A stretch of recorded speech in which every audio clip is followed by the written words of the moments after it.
In his final minutes in office, President Biden issued preemptive pardons to his family in a controversial move critics still question since no one in his family except his son Hunter had even been charged with the crime. Well, joining us now to discuss is president of the Government Accountability Institute and author of nearly a dozen New York Times bestsellers, Peter Schweizer. Good morning to you, Peter. Always good to talk to you. Good to see you, Jan. Thanks for having me. Of course, let's talk first about the 6 family members that he did pardon. Of course, his son Hunter, who was convicted of federal tax and gun crimes, but also his sister Valerie, her husband, his brother James, James's wife, and another brother Francis. What is the significance of this?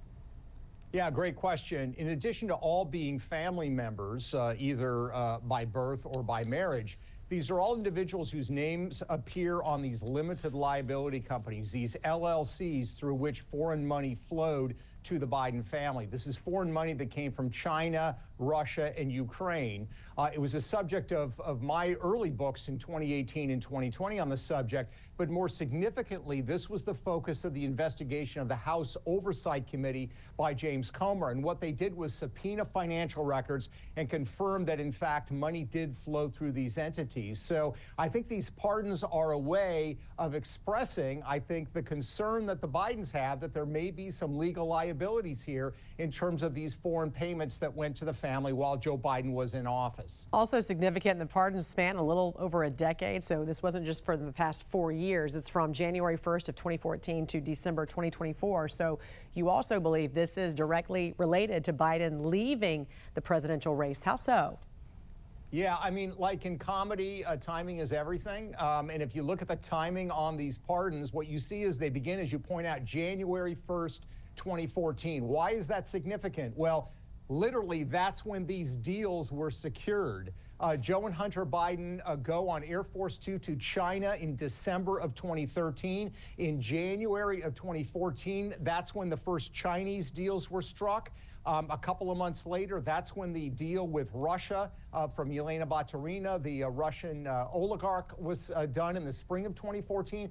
And the money from Ukraine starts to flow in the spring of 2014. So the dating of these pardons is significant because it directly lines up with when the flow of this foreign money began. And there is another twist, though, to this that could also force his family members to testify. So how could this actually come back to bite him?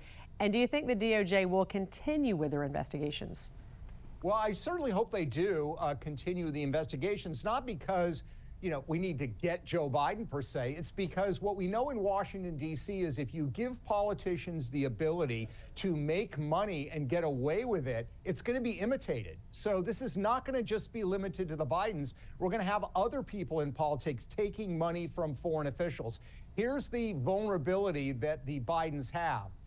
The defense you always have if you stand before a congressional committee or you're in front of government lawyers and they're asking you is, you can plead the fifth. Self-incrimination. I don't want to say anything that may end up sending me to jail. If you have been pardoned of those crimes, you can't declare the Fifth Amendment anymore because there's no chance of you going to jail. So the prospect is that a congressional committee or DOJ lawyers could bring family members forward, ask them questions about Joe Biden's involvement, about their involvement, and they cannot simply plead the fifth and walk away.